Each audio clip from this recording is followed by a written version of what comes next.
Alors, je sors mes notes. Regardez la liste. La liste des mauvais points. D'accord? La liste des mauvais points et la liste des bons points qui est là. Qui est très petite par rapport à la liste des mauvais points. Ça vous annonce la couleur, ok? J'ai été très pointilleux.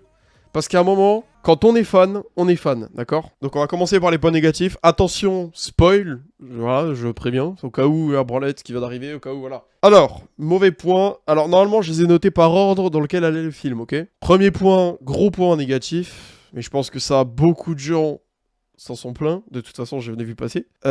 Mauvais casting. Je suis désolé, mais le casting est vraiment... Je dirais pas à chier parce qu'il y a des bons choix quand même, mais globalement, il y a des personnages principaux en plus de ça qui ça correspond pas du tout. Je veux dire, bon déjà Ellie, je pense qu'on va tous être d'accord. Je suis désolé, mais l'actrice est moche et elle ne ressemble archi pas à Ellie, vraiment pas, ok. Ensuite, mauvais casting sur Sarah et là c'est un point qui m'énerve. Pourquoi? Parce que Sarah dans le jeu, elle est blonde. Cheveux courts et lisses. Ils nous ont mis une actrice tismée, cheveux jusqu'aux épaules et bouclés. C'est quoi le rapport? Ça n'a aucun sens. La ressemblance, zéro, encore une fois. Je suis désolé, mais tu fais une adaptation, tu respectes. Et moi, ça m'énerve. Tommy, qui ressemble pas non plus. Donc bon, c'est pas aussi flagrant que Ellie ou Sarah. Mais il ressemble pas du tout non plus. Je suis désolé, il a même pas de barbe. L'acteur là, il a même pas de barbe. Tommy a de la barbe. Et pour terminer, Tess qui est, on va dire, la moins pire peut-être des trois. Il n'empêche qu'elle ne ressemble quand même pas au jeu. Alors je sais qu'on peut pas faire des copies conformes, mais regardez, comme vous dites dans le chat, et je lirai les messages juste après, mais Joël est top. L'acteur, ça correspond tout à fait à Joël, je trouve. Je veux dire, on retrouve des traits à Joël dans la coiffure, dans la barbe. Je trouve que ça lui va bien, il n'y a pas de souci. Et pourtant, il a un peu typé mexicain, je trouve. Mais je crois en plus son nom fait mexicain, non, Pedro quelque chose. Pedro Pascal, voilà. Voilà, en tout cas pour le mauvais casting, déjà de base. Deuxième point négatif, prise de scénario, prise de liberté niveau scénario, pas nécessaire. Je m'explique. Et attention, là c'est pointu. Hein. Tommy et Joël se défendent quand l'infection commence, qu'ils vont récupérer Sarah, machin, que l'accident de voiture, blablabla. Ils ont un fusil dans les mains. Un fusil avec une lunette. Non. Dans le jeu, ils ont un revolver. Vous allez me dire, c'est du chipotage? Oui, peut-être. Sauf que, sérieusement, ça coûte quoi? Ça coûte quoi de juste avoir un revolver plutôt qu'un fusil? Je suis sûr qu'ils se sont fait 10 fois plus chier à avoir un fusil plutôt qu'un revolver. Et c'était pas nécessaire. Je veux dire, pourquoi tu... Je sais pas, encore une fois, de toute façon, ça va être mon principal argument. Tu fais une adaptation d'un jeu vidéo, tu la respectes. Point barre. Pareil, l'accident de voiture au début, dans la série, c'est un avion qui s'écrase. Putain, ça sort d'où? Pourquoi? Déjà de 1, c'est improbable. De 2, c'est surréaliste parce que je suis désolé, je pense qu'un avion qui s'écrase, ça fait beaucoup plus de dégâts que ça. Ok? Et ça m'énerve, putain, dans le jeu, c'est juste une voiture. Dans la panique qui leur rentre dedans par la gauche, c'est crédible, ça marche très bien, c'est cohérent, enfin, je sais pas. Je sais pas, tu vois, pourquoi tu changes alors que c'est pas nécessaire et en plus tu fais de la merde? Enfin, je sais pas. On enchaîne tout de suite. Alors, je vais manger parce que là, c'est pareil, ça va gueuler. Parce que là, ça va gueuler. Donc, un point, mais alors là, je suis désolé, mais c'est du foutage de gueule. Et pour moi, c'est un gros doigt levé en l'air à tous les fans de la série. Parce que le soir, dans le jeu, Joël repart. Le soir. Après, voilà, Sarah s'est endormie. Il la monte dans son lit. Et ensuite, il part. Dans le jeu, c'est juste qu'il a Tommy au téléphone, et je sais plus ce qui se passe, mais genre il lui dit ouais, j'arrive tout de suite. Dans la série, c'est quoi qu'ils ont trouvé comme prétexte? C'est Tommy est en prison. Je vous demande pardon? Tommy est en prison. Alors déjà de 1, je suis désolé, mais je trouve que personnellement, de ce qu'on sait de Tommy, je trouve que ça ne colle pas au personnage. Et en plus, ça le fait passer pour un bouffon, quoi, dans la série. Genre c'est, j'étais au bar, c'est lui qui a commencé, je sais pas quoi. Enfin, tu vois, on dirait c'est un bouffon, Tommy. Ça me plaît pas, en fait. Ça m'énerve, ça me plaît pas, en fait. Je suis pas d'accord. Ça, pour moi, c'est une insulte, en fait. Joël en zone de quarantaine. Alors déjà de 1, dans le jeu, on ne le voit jamais faire des travaux d'intérêt généraux. Jamais. Et même Joël qui va quémander du boulot pour avoir des cartes de rationnement, je suis désolé, mais non. Je suis désolé, mais ça, c'est pas Joël. Joël qui se met à genoux comme ça, c'est pas Joël. Joël, dans le jeu, tout ce qu'on sait, oui, il est en zone de quarantaine, on l'a jamais vu bosser une seule fois. Tout ce qu'on sait, c'est qu'il fait du trafic pour avoir des cartes de rationnement. Donc je suis désolé, pour moi, c'est pas cohérent. Et ça ne colle pas avec le personnage, exactement comme on disait avec Tommy au début. Ensuite, Joël qui deal avec un mec de la zone de quarantaine. Ça sort d'où, les gars? Ça sort d'où? Au contraire, Joël, dans le jeu, il n'a aucun contact avec les militaires de la zone de quarantaine. Et il les évite au maximum. Parce que vu qu'il fait des trucs illégaux, des trucs illégaux, eh ben, il faut pas qu'il se fasse choper, c'est logique. Donc tu commences pas voilà, à prendre le risque de... Non. Alors ensuite, alors là, mais... Bah, allons-y. Ils veulent fracasser l'histoire du jeu, bah allons-y. Le deal avec Robert, Le deal entre Robert et Joël et Tess. Normalement, Joël et Tess achètent des armes à Robert, et pas une batterie de véhicules.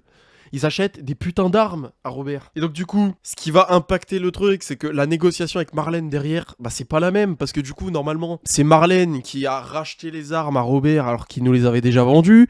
Et donc du coup, c'est Marlène qui a les armes et qui nous dit, bon écoutez, je vous donne les armes à condition que vous me rendiez un service. Là en fait, c'est juste, bon bah vous me rendez un service et je vous donne une voiture. Ça, c'est pas la même chose. Ils veulent un véhicule pour aller chercher Tommy. Pardon. Pardon. Excusez-moi. Ça sort d'où ? À ce moment-là de l'histoire, Joël et Tommy ne se parlent plus. Pourquoi ? Parce que Tommy s'est tourné vers les Lucioles et Joël non. Et donc du coup, ils étaient en conflit, ils ne se parlaient plus. Ils n'avaient plus d'échange entre eux. Donc déjà de 1, il n'y a pas d'histoire d'aller le chercher. Et de 2, d'où ils se parlent à la radio. On apprend qu'ils se parlent à la radio. Ils se parlent à la radio alors qu'ils sont censés se faire la gueule. Ça n'a pas de sens. Putain, ça n'a pas de sens. Ça n'a juste pas de sens. Je suis désolé. Et le truc, c'est que je pense qu'ils ont voulu faire avec la batterie et le véhicule, c'est reprendre le passage avec Bill. Vous savez, quand on est dans la ville de Bill, on a besoin effectivement d'un véhicule pour aller jusque chez Tommy. Parce que, à ce moment-là, Joël se souvient que Tommy faisait partie des Lucioles, on doit emmener Ellie aux Lucioles. Donc, on cherche un véhicule pour aller chez Tommy. Là, pas de souci. Mais pas à ce moment-là du jeu. Ça n'a pas de sens, puisqu'ils se font la gueule. Quand on va chercher la batterie, après, on a la voiture. Je crois, non. Ensuite, on croise des pilleurs et Joël reconnaît que c'est des pilleurs. Ah oui, oui, oui. D'accord, oui. Ça me permet de rebondir sur ce que tu dis. En fait, c'est pourquoi je suis aussi exigeant et aussi intolérant au moindre petit détail de travers. C'est que d'un petit détail, ça peut partir sur des grosses conséquences. Vous voyez ? Ça fait un effet boule de neige. Je veux dire, le fait que ce soit une batterie et pas des armes, ça fait que l'échange avec Marlène est moins logique derrière. Mais surtout, ça veut dire que ce passage-là, techniquement, il ne sera pas dans la suite de la série, j'imagine. Ok ? Donc c'est-à-dire que tout ce passage-là, effectivement, comme tu le dis, n'existera pas. Après, on verra. Peut-être qu'ils vont refaire ce truc de la batterie. Mais ça serait bizarre quand même. Donc en fait, tout ça, ça change le jeu. La relation entre Tommy et Joël qui est complètement bouleversée du coup, parce qu'ils sont censés se faire la gueule et là ils se parlent. Donc ça n'a pas de sens, tu vois. Pourtant, tout ce qu'on sait, c'est qu'ils se parlent à la radio, tu vois. C'est un petit détail de rien. Mais non. Ça débouche sur tout ça et ça colle pas avec le... C'est comme Tommy qui est en tôle. C'est un tout petit détail, mais ça ne colle pas avec le personnage. Donc c'est pareil. Comment ça ? C'est Marlène qui explique à Ellie qu'elle est immunisée. Parce que bon, on ne l'a pas entendu explicitement dire à Ellie qu'elle était immunisée, ok ? Ça, je vous l'accorde. En revanche, elle lui a clairement dit, je vais te dire un truc qu'il ne faut pas que tu répètes à qui que ce soit, parce que sinon, ils voudront te tuer. Vous êtes bien d'accord ? Concernant Ellie, qu'est-ce que ça pourrait être d'autre ? Dans le jeu, elle le sait seule. Dans la série, c'est clairement Marlène qui lui dit, excusez-moi, je vais me répéter, c'est non. Ensuite, un gros problème, donc je vais remanger encore une fois. Il y a beaucoup de gros problèmes quand même, hein, je trouve. Quand ils arrivent à Robert, il est déjà mort. Tous ses hommes sont morts. Il est mort. Évidemment, tué par qui ? Par Marlène. Et sa pote. Comment vous dire ? Dans le jeu, ce que ça rajoute, parce que vous allez me dire c'est du pinaillage. Non. Dans le jeu, quand on arrive, on chope Robert après une course-poursuite. On arrive à le choper et on le torture parce qu'on lui pète le coude pour qu'il nous dise à qui il a revendu les armes. Ce que ça rajoute, c'est la dimension entre guillemets inhumaine de Joël et Tess. C'est-à-dire tout ce qu'ils sont prêts à faire, à quel point ils ne plaisantent pas, ok ? Pour te montrer en fait les grosses couillasses qu'ils ont et que en fait faut pas les prendre dans la rigolade, tu vois. C'est que vraiment il faut pas les emmerder, tu vois. Ça leur donne vraiment un statut respectable en fait. De plus, ce que ça rajoute, c'est que Marlène arrive après nous une fois qu'on a tué Robert. Elle nous dit il me le fallait vivant machin, je sais plus pourquoi il lui fallait vivant. Il n'empêche que c'est elle qui a nos armes dans le jeu, parce que dans le jeu, le deal c'est des armes, c'est elle qui a nos armes. En fait, on a tué Robert, mais on a besoin des armes que Robert lui a vendues, qui nous appartiennent normalement. Donc, elle en profite, elle dit, bon d'accord, mais à ce moment-là, vous me rendez un service. C'est bien amené, c'est logique, c'est cohérent, c'est nickel. Dans la série, quand ils arrivent, Robert est déjà mort, tué par Marlène. Donc déjà de 1, ça retire tout le côté respectable et de Joël et Tess, c'est-à-dire que ça enlève un pan de leur personnalité, en tout cas, qu'on ne sait pas, du coup, on voit pas jusqu'à où ils sont prêts à aller, en fait. Ça nous aide moins à cerner les personnages. Mais en plus, dans la série, le deal, c'est une batterie. Une batterie qu'elle a revendue, enfin que Robert a vendue donc à Marlène, mais une batterie qui ne marche pas. Une batterie qui ne marche plus. C'est pour ça que Marlène a tué Robert. Mais ça veut dire qu'en fait, là, à ce moment-là, l'histoire du deal et de Robert et de machin, c'est à la poubelle. C'est fini. Il y a rien, tu vois. Ça va pas plus loin. Après, c'est un autre deal que fait Marlène avec eux. Le fait que... Donc ça amène un autre deal, le fait que Marlène ait tué Robert. Mais en plus, je trouve que c'est pas amené de la bonne façon. Enfin, je trouve que c'est amené bizarrement et que le deal entre Marlène et Joël et Tess, il est jeté comme ça... Il leur est jeté à la gueule, tu vois. Normalement, tu sais, dans le jeu, elle fait traîner le truc. Genre, elle dit, bon d'accord, mais vous me rendez un service, j'ai un colis à faire passer au-delà du mur. À faire passer à l'extérieur. Elle en dit pas plus. Et après, ils s'en vont tous les trois, là, à sa planque pour aller chercher le colis qui est Ellie. Là, dans la série, elle ne dit pas, elle passe pas par le colis, elle dit, ouais, bon d'accord, mais vous emmenez la gamine en dehors, là, il faut que vous l'emmeniez dehors. Et en plus de ça, Ellie, elle est là. Avec Robert et tout, ça n'a pas de sens. Elle est pas là non plus, normalement. Donc ça va pas, c'est pas respecter l'œuvre originale non plus. L'interpellation par la Fedra, quand ils sont en train de s'échapper là du mur. Le gars de la Fedra qui les arrête, c'est le gars à qui Joël vendait des cachetons. Ça, évidemment, ça n'existe pas dans le jeu, puisque Joël ne revend pas des cachetons à qui que ce soit de la Fedra. Donc ça rejoint ce que je disais au début. En revanche, le nouveau truc, là, qui m'énerve d'autant plus, c'est que quand ils se font choper, le gars était en train de pisser. Pourquoi faire? Enfin, pourquoi vous mettez une scène comme ça? Pourquoi? Je veux dire, dans le jeu, ils sortent d'un espèce de tunnel, là, de tuyaux, et les gars de la Fedra faisaient une patrouille, et ils les chopent à la sortie du tuyau, parce qu'ils tombent nez à nez. Ok, c'était très bien, c'était cohérent, ça donnait du cachet, c'était sérieux. Là, le gars est en train de pisser, eux ils sont là, ils se cachent même pas, ils sont là. Et le gars se retourne et fait, ah, qu'est-ce que tu fais là? Sérieux? Putain, mais c'est ridicule, en plus c'est... Je sais pas, je trouve que ça décrédibilise la série de faire un truc comme ça. Ça les ridiculise et je trouve ça mais catastrophique en fait, catastrophique. Pour la crédibilité de la série, pour la crédibilité de Joël et Tess, pour la crédibilité de la Fedra, genre c'est ridicule. Et le gars est tout seul. Mais normalement, il faut des patrouilles à au moins deux. Nous, dans le jeu, quand on se fait choper, ils sont deux. Donc déjà, ça n'a pas de sens. Ensuite, derrière, il y a une scène de « Oh, je t'avais prévenu de pas sortir, vous allez être pendu !» Et Joël qui est là « Non, mais vas-y, s'il te plaît, mec, machin. » Ils se mettent à genoux et ils essayent de négocier. « Non, mais je te fais moitié pris sur les cachetons. » Mais putain, mais ça sort d'où, frère? C'est Joël, dans le jeu, il lui aurait déjà collé une balle dans la tête. C'est quoi ça? Au secours, je suis désolé. Ils en ont fait une lopette. Joël, ils en ont fait une lopette, un susboule de première. Il lèche le tapis, là, devant tout le monde. Ça m'énerve. Ça rend fou, je suis désolé, ça rend fou. Ensuite, ça continue avec... ils se mettent à genoux, ils font les tests pour voir s'ils sont infectés. Et Ellie bip rouge, donc elle est infectée. Là, c'est du chipotage, mais bon, voilà. En fait, Ellie, normalement, donc elle est comme ça, ok? Elle est comme ça bip dans son cou. Elle sait que ça va être positif. Qu'elle va être... ça va noter qu'elle est infectée. Donc au moment où ça bip, elle sort son couteau, elle dit... Enfin non, elle dit je suis désolé, elle sort son couteau, elle le plante. Là, elle sort son couteau, elle le plante. Elle dit pas je suis désolé. Voilà, bon. C'est du chipotage, mais c'est dommage parce que ça me tenait à cœur. Parce qu'au final, Ellie, à ce moment-là du jeu, c'est encore qu'une gamine qui a rien vécu de la vie, ok? Qui a juste été à Boston, c'est tout. Elle n'a pas encore... je crois même qu'à ce moment-là du jeu, je crois, elle a jamais attaqué... Enfin, jamais tiré ou frappé ou qui que ce soit un inconnu, en fait. Un homme, tu vois, qui vit.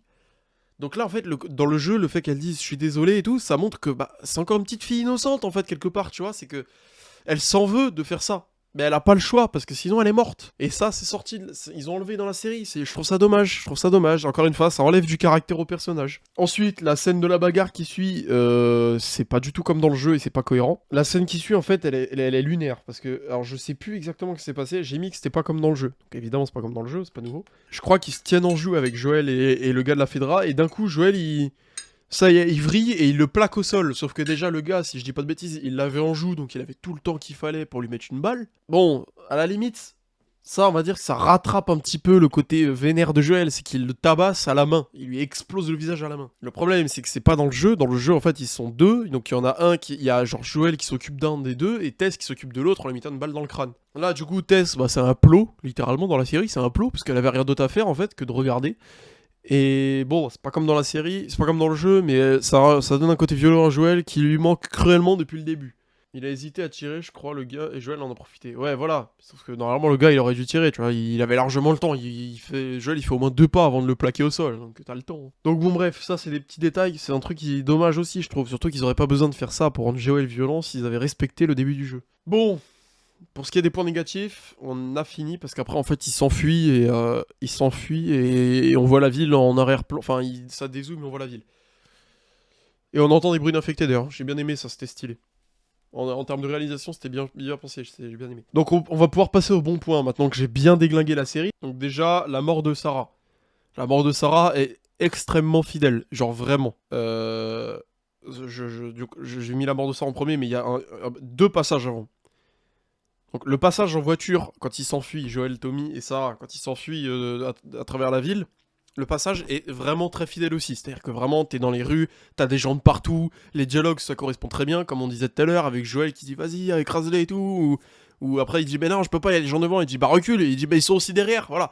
Ça c'est dans le jeu, c'est très bien. Quand il voit les voitures de flics passer à fond, eux ils tournent à droite, les voitures de flics elles vont tout à gauche. Dans la série, c'est l'inverse. Ils vont à gauche, les voitures de flics vont à droite vers la ville. Ça, c'est fidèle, c'est pareil, c'est comme dans le jeu. La grange qui brûle, on en a parlé tout à l'heure, la ferme qui brûle, c'est dans le jeu, c'est très bien, c'est parfait.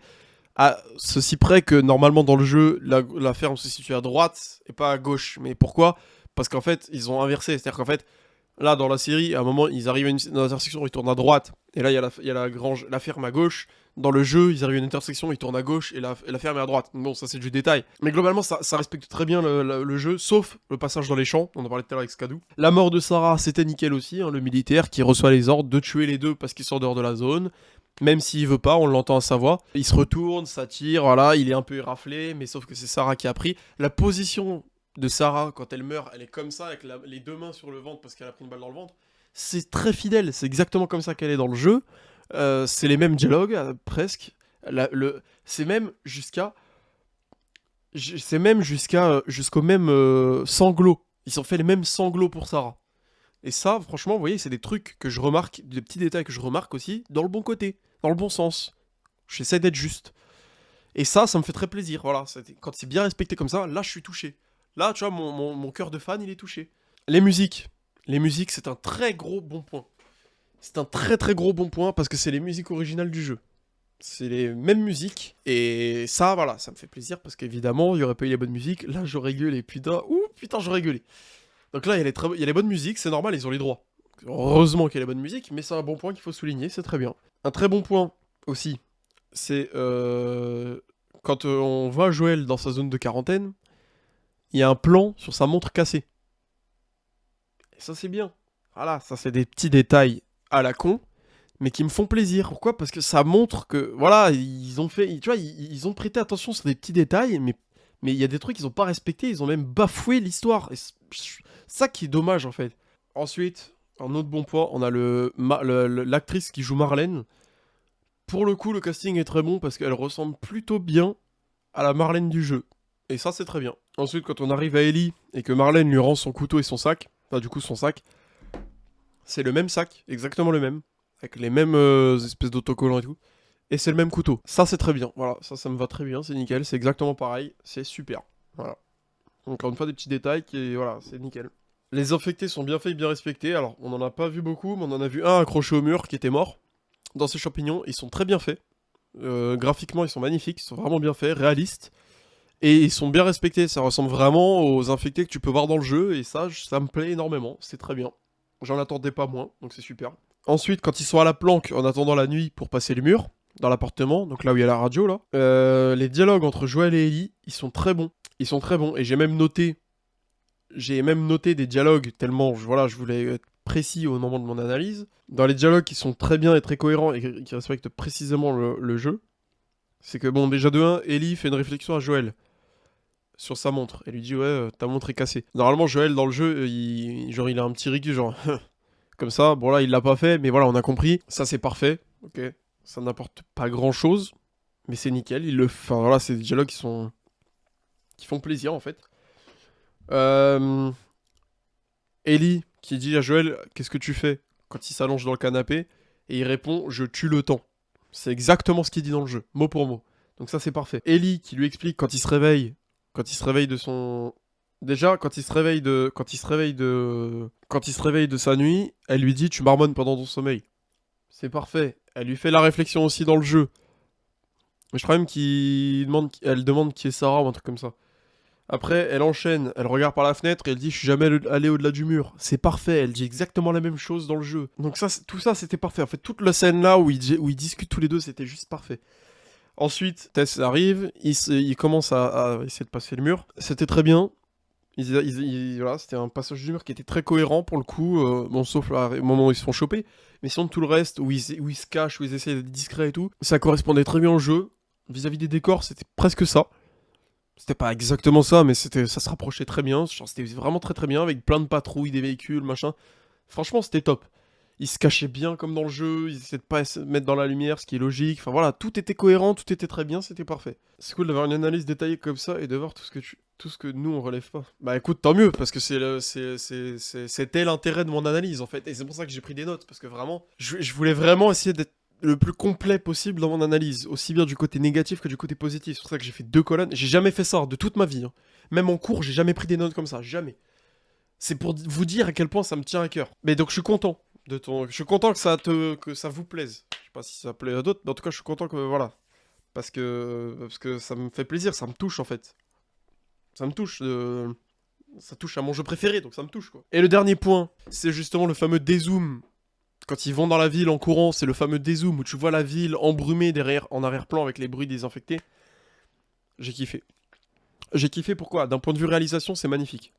C'est super bien fait parce que en fait, ça te fait un dézoom parce que depuis le début du film, on est vraiment avec les personnages, comme si on était à côté des personnages, un peu spectateur, mais au niveau des personnages en termes de vision, ok. Et même des fois, on est vraiment dans les personnages, notamment dans la voiture au tout début.